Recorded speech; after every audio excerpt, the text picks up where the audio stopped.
Anthony, for organizing these meetings. It's been really interesting to see that we can communicate all over Canada at the same time. So morning for a few of us and early afternoon for the rest. So today I'm gonna switch to share screen first.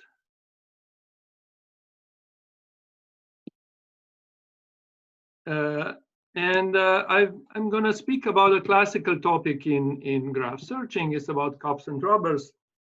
And even the problem is a very classical one. What happens with the cop number of graphs when you have a graph with a very large girth. And this is a joint work, as you see, with two of my, well, one student, one former student, and one colleague, Peter Bradshaw, Said Ali Hosseini, and Ladislav Stacho, all from SFU. So let me just recall, I'm sure most of you know, or all of you know what game of cops and robbers is, but just in case there is somebody who is not very familiar with this. The game, this is a two-player game. It's played on a finite graph. So G is a fixed graph that we consider. We have one player is a robber. Let me call it R at the moment. And there is a set of K cops playing as well. And what they do is, on this graph, they select some initial positions so that initially nothing happens, and then they move one at a time. So first the robber, and then every cop can move to an adjacent vertex or stay where he is. And the goal is that a cop captures a robber, meaning coming to the same vertex at the same time during playing this game. So like in this graph, as you see, the robber can, for instance, is at this top vertex right now. And he can move to any of the neighboring vertices, probably the one to the right, going further away from the two cops, which are at this time at the same vertex, but later they will probably split and try to catch the robber. So the goal is very easy to understand. And there is an associated graph invariant which says what is the minimum number of cops which suffices to catch the robber, no matter what the initial position is. So in this simple graph here, you can see that two robbers would be enough, and one robber, two cops would be enough, and one cop wouldn't suffice. So this graph would have cop number equal to 2. And generally, graphs are much more complicated, and it's an interesting and actually not only interesting because of the game, but also because of relations to other graph invariants. It's interesting what the cop number of a graph is. Now, the motivation to look at the girth question is the following observation. If you have a graph which has girth at least 5, and every vertex has degree, let's say delta or more, then you need at least delta cops. So what's the reason? It's a very simple reason for that. If you look at the robber at any vertex of the graph, and let's say D is 4, the robber has 4 places to go to. And if you consider girth 5, you don't have short cycles in the neighborhood of this vertex.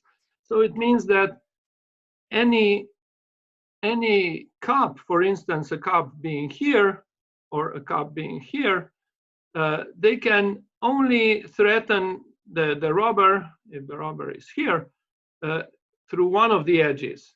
So if you have fewer than 4 cups on this graph, then the robber will always be able to find one of the neighboring vertices or stay where he is and not being afraid to be caught in the next step. So this is a lower bound on the cup number, which is one of few lower bounds generally.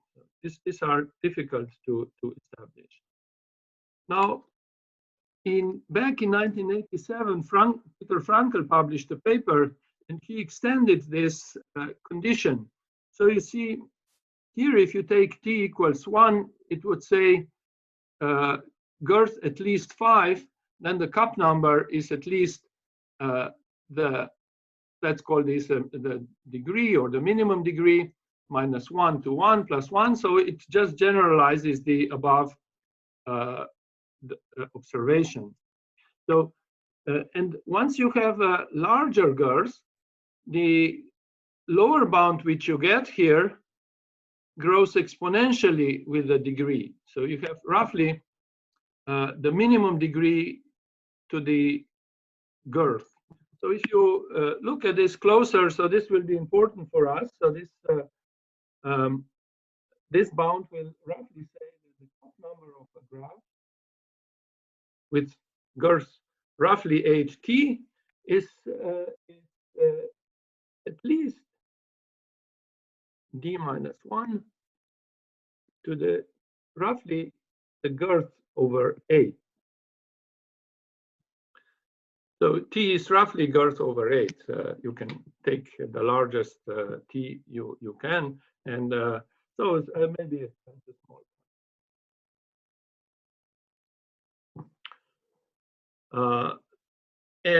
So this with increasing girth, this lower bound, so the number of cups that you need increases exponentially in this case.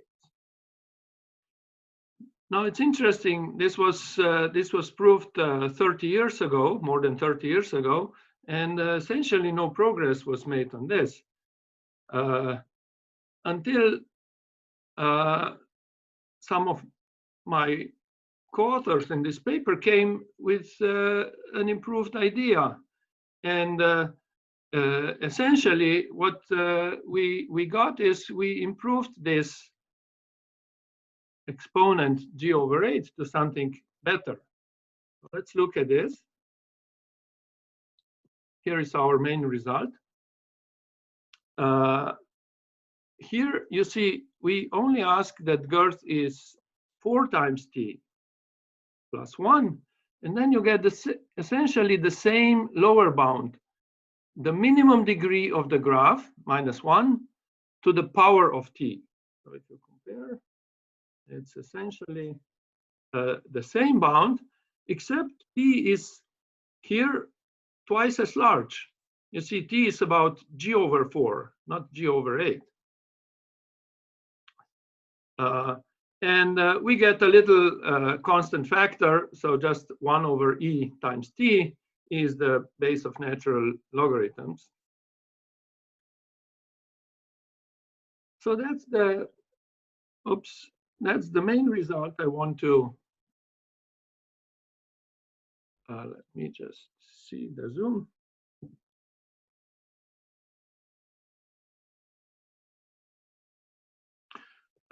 That's the main result I want to discuss today. And of course, we do have some upgraded work on this. For instance, we proved this result. Here, the condition D is the minimum degree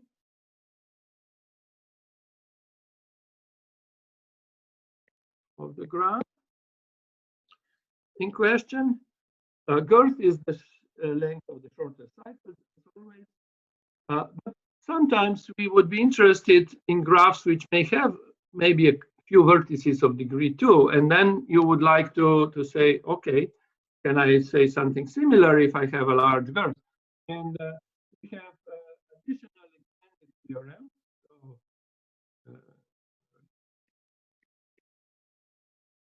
generalization of this result to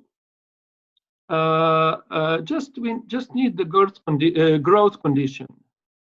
So it's a growth condition which says that from every vertex, if you start, once you come to a certain distance, you get lots of different vertices. So graph grows very fast. Maybe this vertex is of very small degree, like, but later it starts growing. So this would still give the result of essentially the same time. Now another generalization we have is for directed graph.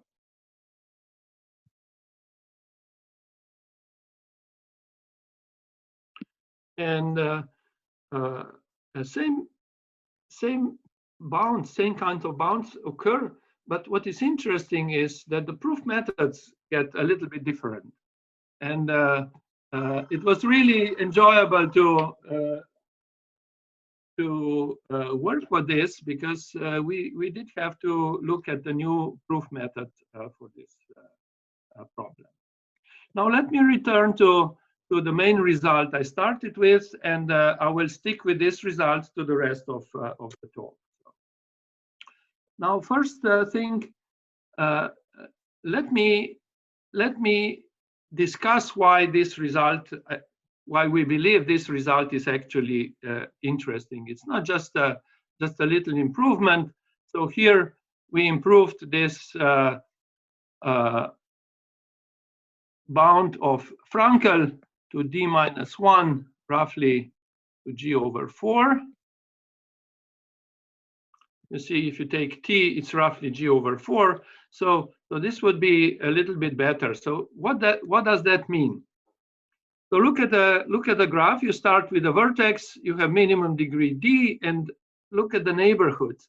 So the kth neighborhood has, so the ball of radius k around this vertex has roughly d-1 to the k vertices. It grows exponentially, times a small constant, maybe 2 or something. But on the other hand, what you may have, the girth could be very large, and maybe if you grow up to all the way up to girth over 2, you get almost all vertices of the graph. I'm sure you've seen graphs of this kind. They are called cages, so, or more graphs. If you have a property that the graph is, let's say, d-regular, d is the degree, and then you grow the graph, and once you come to the roughly half of the girth, you reach all vertices or almost all vertices of the graph.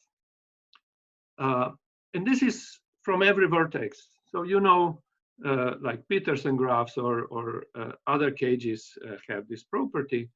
But in these graphs, if you have roughly to the girth over 2, you will get all the vertices of the graph, meaning such a graph would, the number of vertices of such a graph would be proportional roughly to d-1 to g/2. And on the other hand, if you look at our bound d-1 to g/4, this is again roughly square root of n, because d-1 to g/2, and take a square root, you get g/4 in the exponent. So it means that the bound which we get is could be considered to give bounds which are very large. So the cup number of graphs, which would be kind of very close to the square root of the number of vertices. Now there are two conjectures in this area. One is that these cages, or graphs which are very close to be cages, they exist for every degree and every graph, every girth. So take a degree and then take a large girth. There is a graph which looks almost like this cage graph. So the number of vertices would be roughly d minus 1 to the g over 2. And with such a graph, our lower bound gives that the cup number would be very close to the square root of the number of vertices. Now, probably one of the most famous conjectures about cups and rubbers is Maynard's conjecture, which claims that for every graph G, the cup number, the number of cups needed, is bounded by constant time square root of the number of vertices. So n is the number of vertices of G. So that's a conjecture which most people believe. It's dating back to 1985, and today we know plenty examples that achieve this bound. So among others, this is a new class with large girth, but we know nothing about how to resolve it. So in this sense, the bound which we have looks like should be best possible. Now let me try to sketch the proof of the bound. So we that the cup number of the graph is at least 1 over e times t times e minus 1 to power of t. So how do we prove that? So the idea is the following. Let's look at a vertex, and suppose the rubber is at this vertex D. Now, for convenience, I will introduce the following notion. So I will write Q to be d minus 1, and we will have two additional parameters which we'll find later. But let me also say K. Let K be this number which we have here, 1 over et times q to the t. So this is the lower bound on the number of cups needed. Now, if I go back to the graph, so in our play, we will distinguish one of the edges coming into this vertex,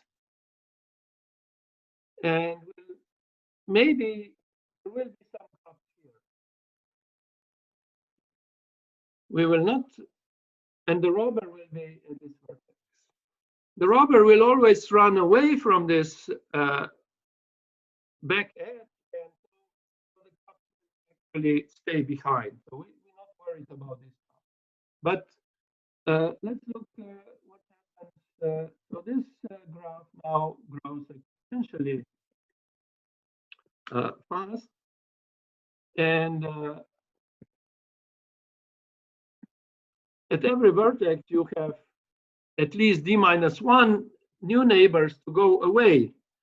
And since the girth is large, if we go to roughly half of the girth,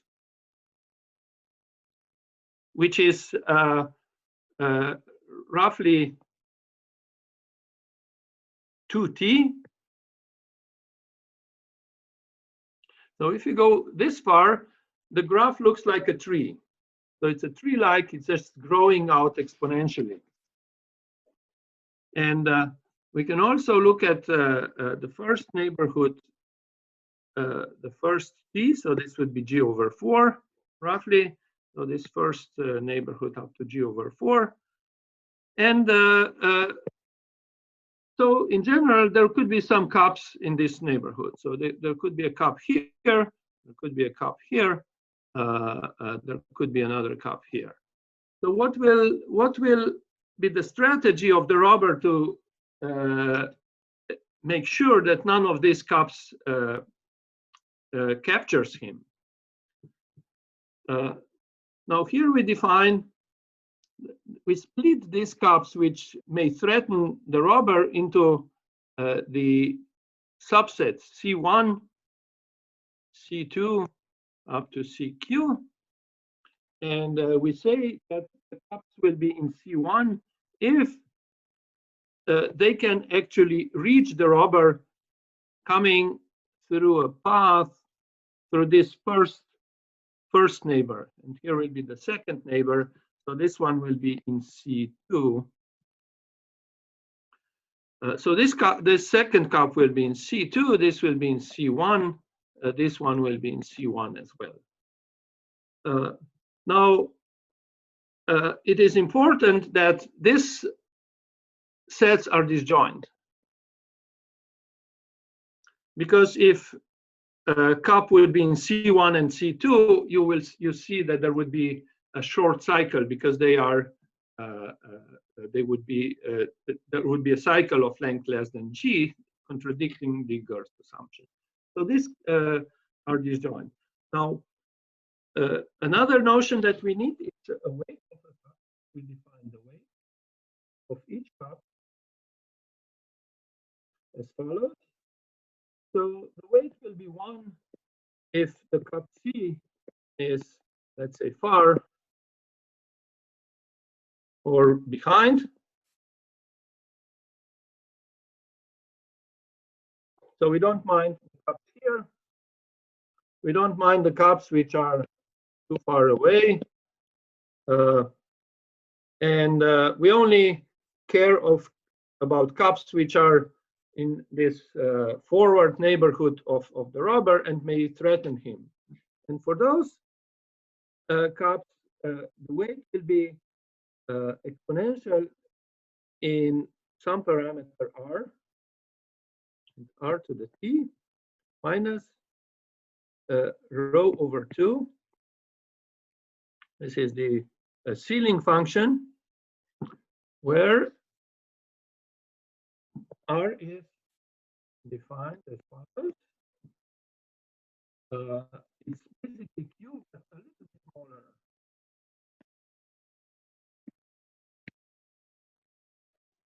So r is roughly q, a little bit smaller than q, and the rho is the distance from the robber to this cup. So the smaller the distance, the larger the weight, because we subtract less here. So what's the why is this important? So let's look at the move of a robber. So the robber, for instance, moves here, and then this cup can move closer to him, trying to catch him. Also, this cup can move closer to him. Now you see, in one step, so the robber moves and the cup moves. The cups move.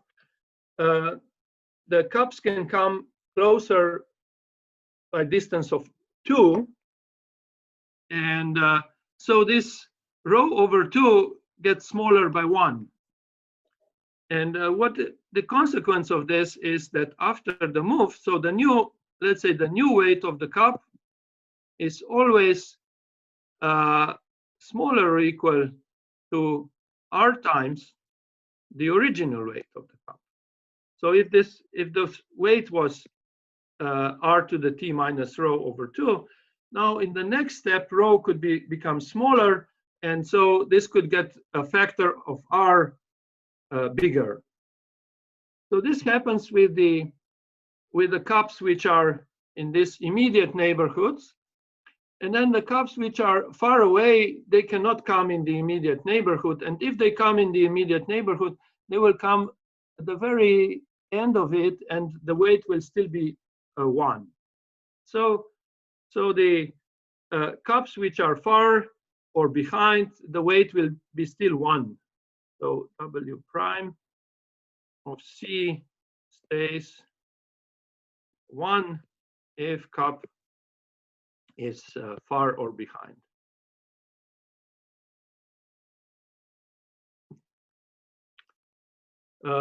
Now we can look at the total weight of the so let's W be the total weight.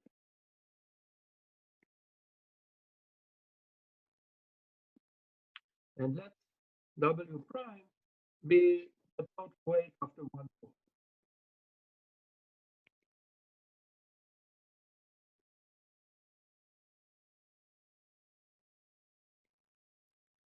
Now we claim that this W is smaller than Q times.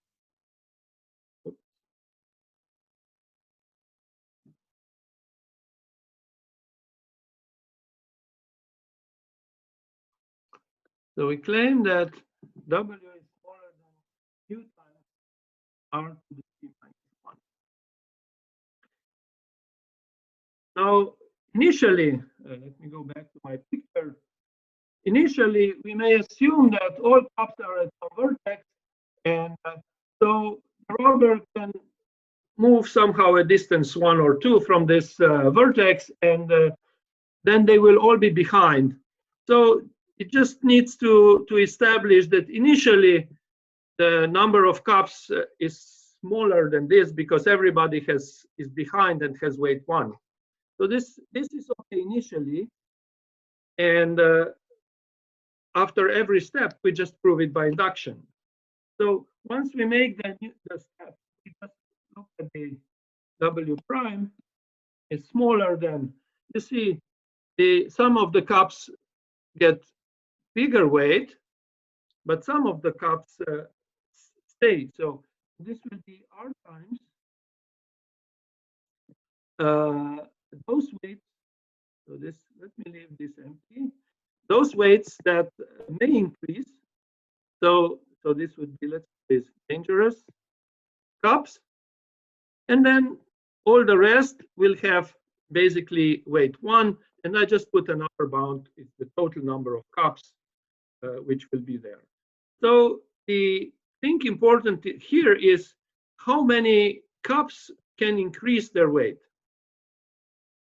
Now, if you look at this, we have 2 possibilities, or Q possibilities in general, where to go with the, and if we go here, only these cups will be threatening us, and the others will become either far or behind.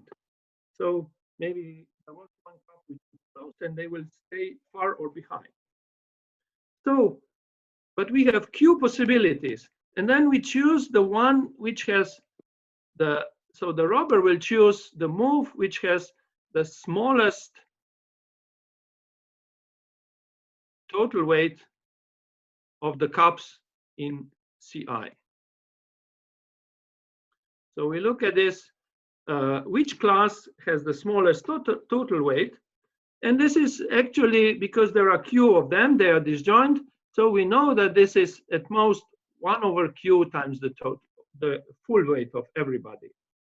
So what we can put here is 1 over Q times W. And this is easy to see. So you just use induction, you prove, and then you prove that this is smaller than Q times R. So that's an easy inductive step, which shows that the total weight of all cups doesn't grow too much. Now, why is this important? So let me look at again. He doesn't carry somebody behind. He moves here,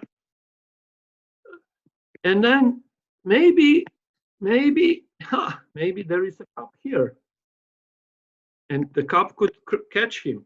Now, if the cup would be here, the distance would be at most 2.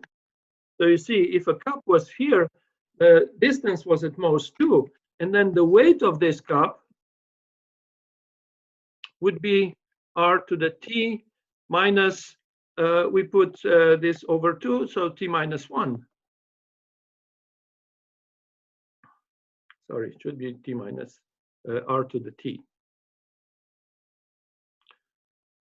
So it should be r to the t, okay? And then meaning that this cup itself would have the weight which is bigger than this total weight. And this shows that essentially the robber's move to the vertex described before is safe because no cup is close enough to capture. So that's the essence of the proof. You see it goes pretty smoothly, but it's interesting that the strategy given here, it's so powerful and seems to be best possible. Now, just one more final remark is that although we, with this manual conjecture and so on, we believe this is best possible what we can do.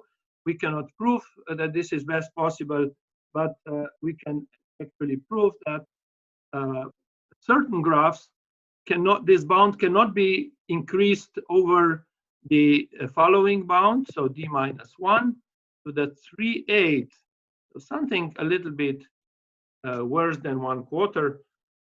So we have d minus 1/4 times g, and we can prove that this cannot be improved much more, but probably cannot be improved because of the reasons described before.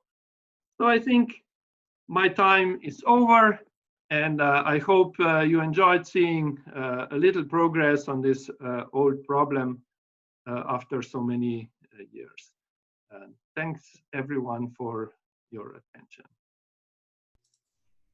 Great, thank you, Bojan. That was really wonderful.